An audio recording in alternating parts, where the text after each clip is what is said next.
Good evening. Thank you so much for joining us for this briefing on the Chief Economist's outlook and where the global economy is headed, what we can expect in 2024. I'm thrilled to have with me three panelists that will tell us about different sectors, different regions, and also their different outlooks as to what may be happening globally. I have immediately to my left Ludovic Subran, Chief Economist, Allianz Germany, and also a young global leader at the World Economic Forum. Welcome, Ludovic. Thank you. Next to him, we have Karen Harris, who is Managing Director of the Macro Trends Group at Bain & Company in the United States. Welcome, Karen. And finally, we have Mario Magalhães Carvalho Mesquita, who is Chief Economist of Itaú Unibanco from Brazil. Welcome very much, Thank Mario, you, Sadia. as well. We launched yesterday here at the World Economic Forum the Chief Economist Outlook, which is all of you, plus another 50 of your peers, together giving us some views as to what is happening globally and what might be happening in terms of the growth outlook in different regions, what might be happening in terms of inflation. And this year, or this particular edition, we do this every quarter, we did a bit of a deep dive into industrial policy, industrial strategies, and what that might mean for the economy, and we also looked at artificial intelligence. Let me give you some very quick highlights as to what we found. Uncertainty is very high. I think those of us that have been here in Davos now for about a day have picked up on that as well. The 56% of the chief economists believe that the global economy will weaken in 2024, but 43% actually foresee that there might be unchanged or stronger conditions. And I think with this group of 50, we've seen that there's very divergent views, but that's roughly where we end up with a slightly more negative outlook. Now, the IMF has forecast a decline in global growth in 2024, so 2.9% for this year versus 3% last year. And over the next 5 years, an average of 3.1%. So we're looking overall at a pretty weak outlook in the medium term. In different regions, different outlooks. So according to this particular outlook, the view is that the strongest growth is likely to be in South Asia and in East Asia and the Pacific, with the exception of China, where previously very strong expectations are now down to moderate expectations for about 2/3 of the group, but still moderate expectations rather than an expectation of decline. The outlook for Europe has weakened significantly, so that is where our September survey was looking pretty good for Europe, and this time around about 77% of the chief economists expecting very weak growth or weak growth for Europe. USA and Middle East and North Africa, also turbulent, again, understandably. 6 out of 10 of the respondents are seeing only about moderate growth in those regions. And finally, some slight improvements in Latin America, in Sub-Saharan Africa, and in Central Asia. Now, I will take a pause here. That's some of what we picked up as to what's happening around the world, and we'll get into some of the other issues afterwards. Let me just turn it over to each one of you and share. You must have had one particular view when you answered that survey, and there's obviously enormous amounts of research behind those views. So Ludovic, let me maybe turn it over to you. Your expectations for 2024 and why? 2024 is a very complicated year because there are a lot of assumptions behind it. Everybody is actually looking already in 2025 and what happens after the US election. So there is a flavor of muddle through, and there is a flavor of successful soft landing, both for the US and for Europe. And so that is potentially not too bad for the world, while China reignites a bit growth. So I'm a bit on the camp of actually we managing it. Of course, risks are tilted to the downside. Normalization comes with a bit more insolvencies, a bit more unemployment, but it's okay-ish. But there are strong assumptions, for example, on fiscal policy. When you look at US growth, when you look also at the odds of a soft landing in Europe, it boils down to fiscal policy. And so that's why it's a very difficult outlook, because we have one engine of growth left, which is domestic. I mean, trade is slightly picking up again, but domestic growth is, what's going to happen in housing. So that boils down to policy making, the policy mix with monetary policy and fiscal. But a lot is about how much are states ready to consolidate after having done whatever it takes for 3 years. are they ready to let go of it and then go into full recession? And we've seen a few countries. My country, Germany, has experienced recession this year. It's one of the few big countries that has had this recession. So it's a bit of a leading indicator of what could happen when you start to really go at the bare engines of growth. So I'm a bit on the optimistic side for now, but I think the job has to be done. And of course, 60% of the world GDP is going to the polls. So vote well is the message. Thank you. We're going to pick up on that. Karen? I have to laugh when I hear those numbers. I think there are many things that economists do that are incredibly irritating, but one of them that we do is basically 30% means we're convinced enough that if it happens, we can say, well, we said there was a pretty strong possibility last year that would happen. So when I hear these split numbers, that's pretty much a confession, as Ludovic was saying, is like, wow, there is a wide divergence of potential outcomes.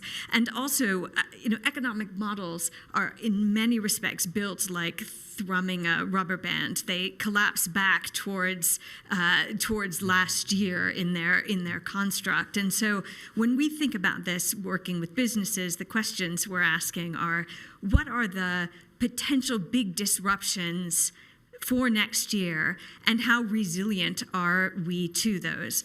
We've heard a lot about, for example, the resilience of the U.S. consumer, and I think in some respects that's overplayed, right? Consumption has outstripped income. That America's very good at that, but even we can't continue that in perpetuity. There's, of course, the election is causing a lot of uncertainty, but underlying that, I think I think that we can actually be a little bit complacent about some of these cyclical risks in the U.S., given some of the long-term structurally positive factors that are happening, not just the early signs of labor productivity, but where we think that is heading, the tax policy, and of course the IRA and other investment policies that have basically been a great big fiscal stimulus. That's always helpful. It's part of why we had such a good year.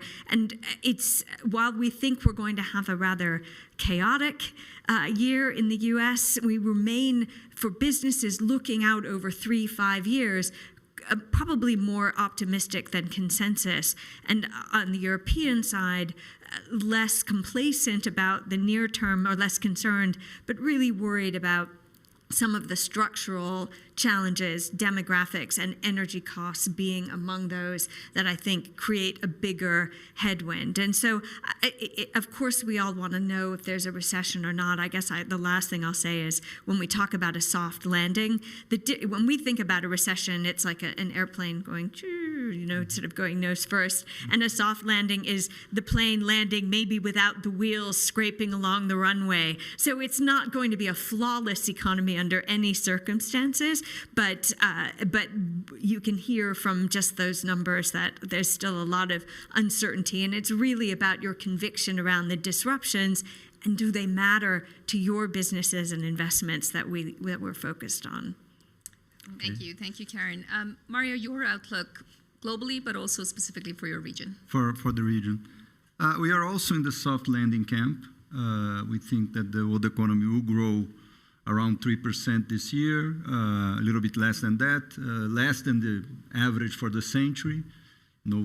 Probably building up some slack there, which will allow inflation to come down, but with limits, right? Labor markets are tight in many countries still, so it's a soft landing, but we need to see a landing.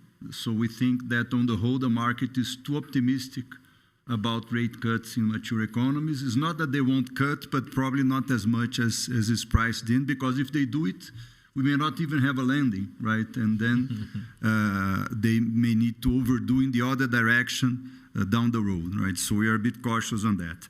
Still, rate cuts, especially by the Fed, should be helpful for Latin central banks. Central banks in the region, they never were that confident about inflation being transitory because of our history. That it always starts transitory, but if you are lenient, it becomes much more persistent. So they understood that, they acted fast and aggressively and early, And they have been cutting already for some time, and they'll continue to ease. And of course, as the Fed also eases, this will, their life will be a bit easier. We have an important election in the region as well, in Mexico. Most likely, Mexico will elect a female president. The two main candidates are female, so it's almost a given, right? And interestingly enough, this time we think the election north of the border is more likely to impact Mexican assets than the election in Mexico itself, right? So it's a decent environment for EM. Not a great one because the world economy is not growing that fast, and for Latin America as well. One question mark is China. China is very important. It's the main trading partner for South America, right?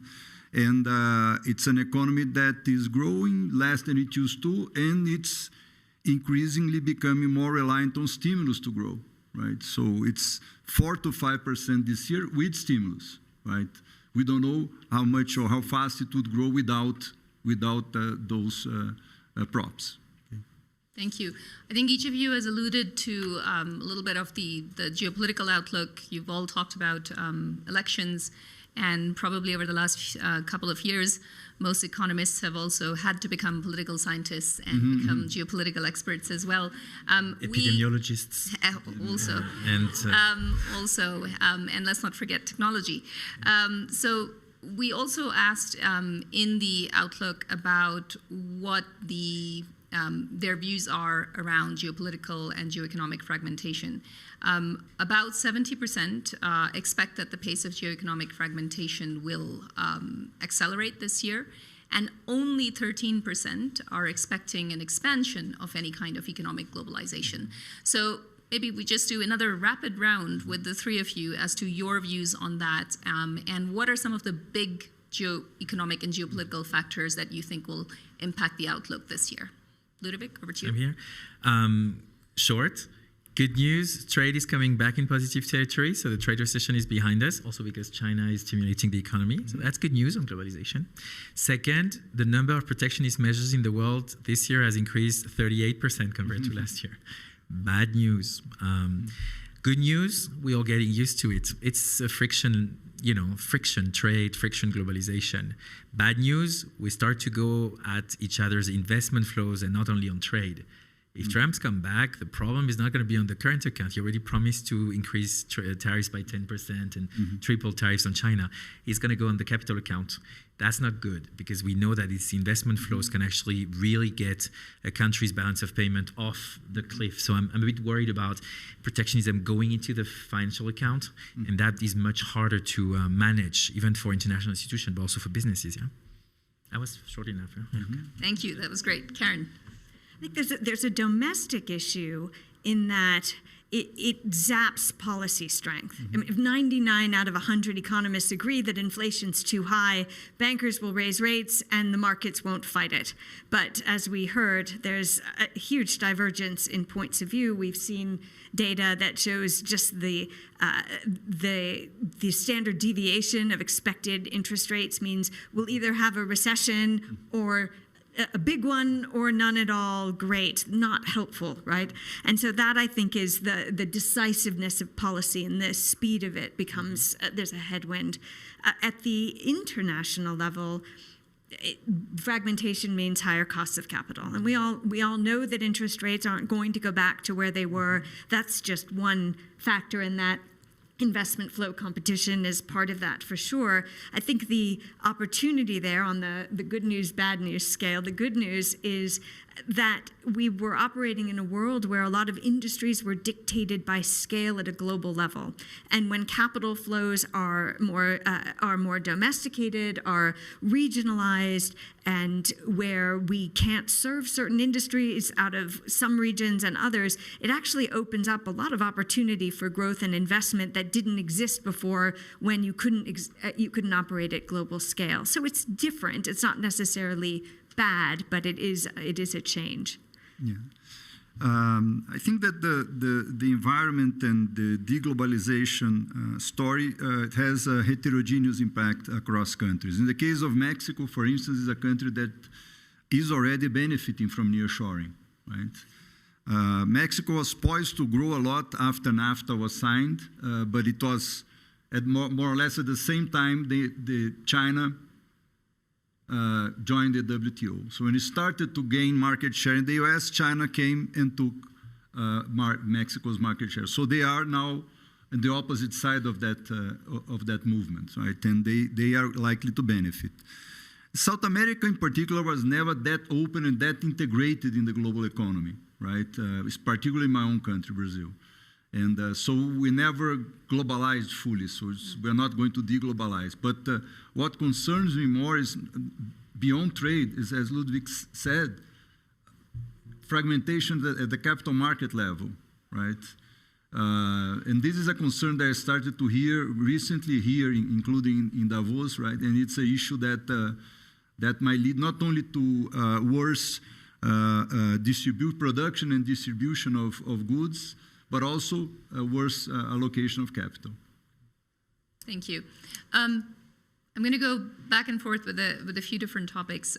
One of the deep dives that we did this year, and one of the topics that is very high on the agenda here in Davos, is of course artificial intelligence and what its impact is going to be.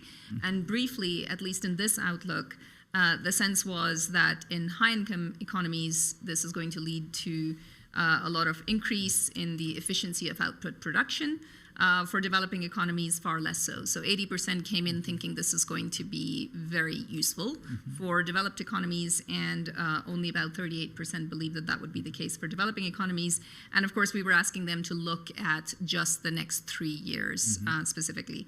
And 50%, and again here, very split views, 50% of the chief economists expected generative AI to be commercially disruptive this year. So very different viewpoints there. Just tell us a little bit more, including that north-south angle and how digitized some of those economies currently are. Well, just throw one point on the north-south divide. We just did a paper on India and the levers for growth for India, and also the challenges, climate and so forth. You know, it's fascinating to see how much of a top-down view we have on, you know, India has been developing these services, outsourcing, and now they're going to lose all these jobs because AI. And then you talk to Indian entrepreneurs and they tell you, you know what, we're going to leapfrog all these lacking universities, because the Indians are very smart with training, and they're going to self-train, and AI is going to be the maximum accelerators for human capital gains. Go figure, go tap that, you know? Which, you know, American university or which European university is even thinking about using AI? They're all thinking about blocking it. So I think we haven't seen the beginning of it. I think it's, you know, I started working, I always had a phone, internet, and a computer. But I know people in the office when I started 20-something years ago, they were telling me, oh, you didn't know like the punching card, and this is going to be our revolution. And I think we're going to lead, and we're going to see so many innovations coming from the South, so we shouldn't be so definite about who's going to be on the edge and on the race, yeah. And AI's impact on growth more broadly? What's your... I think it's going to be very strong. I mean, at least if we believe markets, given how much the Magnificent Seven and, you know, the markets have front-loaded of gains and the productivity gains. We're talking about 2-3% of productivity gains just for the U.S. I think the question is the diffusion, the transmission of this. I'm quite positive on growth, but just like this huge transformation that are exponential, systemic, and highly probabilistic in terms of success, they come with winners and losers. And I think the question is going to be whether we are really fully thinking about this, and like globalization maybe 20 years back, thinking about how we make sure we really focus on enhancing the winners while protecting the losers, so that people don't have the impression they lose too much, because that would be huge blockage and huge counter forces to the true development of AI, especially for white collars. I think it's going to be like the Luddite revolution. It's going to be like a fifth industrial revolution. I think we really need to think. I think it's very growth enhancing. My point is the points of rupture for the social compact are so strong that it can only generate growth if we really care for the one left behind as we build these growth-enhancing moments and policies. Yeah. And do you expect it to be a net positive or a net negative? Net positive. For jobs? For job, I think it's going to be net positive because I hope we're not going to have to answer 120 emails a day. AI is going to do it for us. As an economist, it's going to be the ultimate fact-checking. I'm going to be presenting today, and then I'm going to be saying something, and then if you say, "Oh, I want to know the number for Mongolia," I'm going to like Mongolia, and the number will show up. So I will focus on caring, belonging, empathy, math skills. I'm not going to be focusing on memorizing numbers, which I've been good at. But I think it's going to enhance us. I really believe so. But of course, we shouldn't turn a blind eye. I also have a backup plan to become a massage therapist if ever AI doesn't work, for me as an economist. But I think it's up to all of us to make it count. It should make. Look, one statistic. Sorry, I just mentioned the statistics last week. The highest number of burnouts, mental health issues, are coming from people that are interacting with the public. If we can help soothe these interactions by having the right data available when we have these interactions, we're going to make life of people that have interactions with the public so much easier. So that's how it can be enhancing, not displacing. Karen, your views about AI growth and productivity? Well, I think we're clearly not talking about a 2024 story here, right? This is a foundational technology. If we think about electricity, it took decades. This will have faster uptake. I'm not saying this will be decades, but we're not looking at this necessarily to move the needle across the economy. It takes a very broad footprint to move things macroeconomically. That said, I think, to Ludovic's point, and I love the optimism, but I do think there'll be jobs where we'll find that if your defensible moat of your job was the ability to convert human language grammar into tabular data, AI will do that better. This morning, it does that better already, and so there are places that will be jobs that will be displaced, and I think the question will be where there's opportunity. For example, in just an observation about the U.S., if the policies of nearshoring, right-shoring, reshoring are truly going to reach their end potential, that we must have robotics. It cannot be done with the human bodies we have alone. We need that productivity. So the combination of AI with equipment, with robotic equipment and a cobot atmosphere in the service sector would free up massive numbers of jobs that are doing things like picking goods in an Amazon warehouse. And I don't think anyone in this audience looks and says, gosh, I'd really hope my child or grandchild grows up to be fulfilling orders in an Amazon warehouse. So there's a lot of opportunity there to enhance and make jobs better, just stretching the time frame a little bit, which I know Ludovic was doing as well, and thinking about what are the first things that are in danger, again, that human grammar to tabular data, and where the potential is. And that, I think, is an advantage to the U.S. in particular and developed economies to enhance productivity domestically from it. Thank you. Mario? I think positive on growth, probably negative on employment in the short term, but then positive over time. Certainly the service sector is going to be heavily affected. We already see that in the financial industry where we work, right? And in my own institution, we have been asked to have initiatives using AI. Imagine the tons of data that we produce every single day, right? We are using that in a major way to generate indices and to know the clients better, their needs, etc. We use AI to, do some of the jobs that are easier, tabulation, etc., capturing data and putting into tables, right? So we have to find new jobs for the interns. Right, better jobs, better activities for them, right? In terms of the North-South divide, I think it's if you ask me a 5-year horizon, I think the difference will be quite small. 3-year, okay, but within 5 years, I think there will be a convergence. I mean, many countries, India is a key example. Many emerging markets are, becoming increasingly digital, right? In a somewhat surprising way, right? That's part of the earlier revolution. The fact that in many countries, in many emerging markets, you have way more cell phones than people, right? It's the case in Brazil and many others, right? So it's going to catch up pretty fast, I think. Not necessarily as fast as here, but it won't take that much longer. Thank you. And maybe the final round of discussion around inflation, which I think we all referred to at the start. Yes, inflation is starting to become more moderate, but the prices that people are paying are still a lot higher than they were a year ago or 2 years ago. Put yourselves in the shoes of some of the key policymakers in this space. I mean, what would you be looking for as a positive? What would you be looking for as a potential source of shocks? From the inflation front? From the inflation. Positive, you should have your business invest. A bit more inflation is good to triage the good, the bad, and the ugly. Capital going into decarbonization, into some of the disruptive technology instead of a zombified economy. The bad, if you have a welfare state, you have explosive social expenditures. And so because the interest rates are up now, but they're going to be down, but still, your debt servicing costs are really high. And unfortunately, the debt deflation effect is not working as good when you have these explosive fiscal expenditures, just like social protection. So that's, for me, for policymakers, that's the two things. You know, we've been used for the past at least 10, if not 15 years, that real and nominal growth were the same. And so I think a lot of politicians and policymakers didn't get the memo that there is volume growth and value growth, and that the price effect could be very disruptive in the type of policies that they decide. So competition policies, you know, when you look at the long-term drivers, demographics, deglobalization, certainly decarbonation, digital and debt, also public debt, industrial policy, all that is a bit inflationary.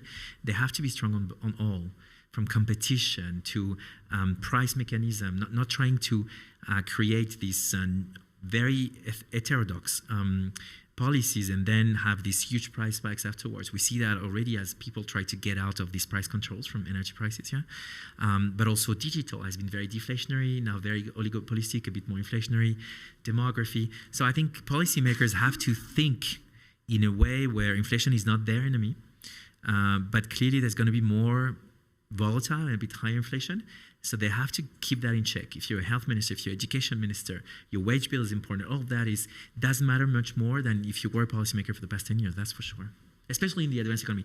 But you can take a few cues from Argentina and from some countries, Turkey, that have had a few more inflation double digits moments because they have had to go through some of these topics and have had to design policies in very high inflationary environments. Thank you. Karen? Just to throw a few other things in. We're in a massive election year in many economies. Inflation is regressive. It hurts the lowest earners the hardest. And for central banks, no one shares the blame on inflation. They get it all. That may not be accurate, but certainly it's where that blame gets aimed. Whereas a recession is always the fault of the party that's in power. And so there's an interesting conundrum if you're talking about putting yourself in the shoes of central bankers. We know, for example, in the US that nobody wants to be Arthur Burns Part 2. And so the tendency will be to correct the issue that's within your purview. And I think that's just something we should keep in mind as we think about this year's inflation and impacts. Okay. What reassures me is that the damage to inflation expectations has been contained, has been limited. So that part, the central banks managed to do well and to do successfully. What concerns me to some extent is the fact that in a lot of places, central banks are easing policy or are about to ease policy when labor markets are quite tight. And it used to be the case that when they did it when there was, substantially more slack in the labor market. So, okay, it's possible that the economy is behaving in a different way, in a better way, and okay, so that they can experiment, right? But with caution, right? I think that the other day, one of my economists said, Mario, the Phillips curve is really dead. And I said, well, I heard this story before, right? And then it reappeared, right? So I think it's it's better to sleeping. Is sleeping. Yes, it may be a long hibernation, but it's a hibernation still, right? His first name is Lazarus, actually. Yes. So it's always scary when people start to believe that, okay, you can do 300 basis points. The labor market is tight. No matter. You can do 300 basis points. It's fine, right? So that's an issue of a point of caution to me. Okay. Thank you. 30 minutes is never enough for these issue briefings, and certainly not when there's such a rich set of insights. I do want to use our final minute for one very quick round from each of you. What's your bright spot in the global economy? Where is it that you would look to see some signs of optimism, some potential sources of growth? I know we discussed already a little bit AI and a few other areas, but for this year, 2024, any one of you first? I can jump right in. I think economies like India, Mexico, in several places should perform okay this year, right? And I think should be a source of support for global growth. I really do. Thank you. We'll have Ludovic go next, and Karen gets the final I'm word. an insurer, so I need to, I sell risk management. I need to people be theory. No, green growth. I think the potential of green growth, and even if it's a bit, ignited by public money, I think there is so much to do. I mean, the AI and sustainability together it's wonderful what we can do. So I'm very positive on this, and we've seen already so many innovations come to the market, and I'm very positive on what it's going to bring to us. Already in 24, we've already seen some in 2023, but I'm quite optimistic on this. Thank you, Karen. No, at Bain, we work with companies around the world, and the innovation that's happening below the thatch layer has nothing to do with what's happening at the GDP level. Nobody says, well, I had a great idea, but gosh, GDP's down 50 basis points, so I guess I'll give up. And that, I think, is always the excitement and cause for optimism. Thank you very much. Thank you, Mario. Thank you, Karen. Thank you, Ludovic. Thanks to our audience in person and online. Thanks very much.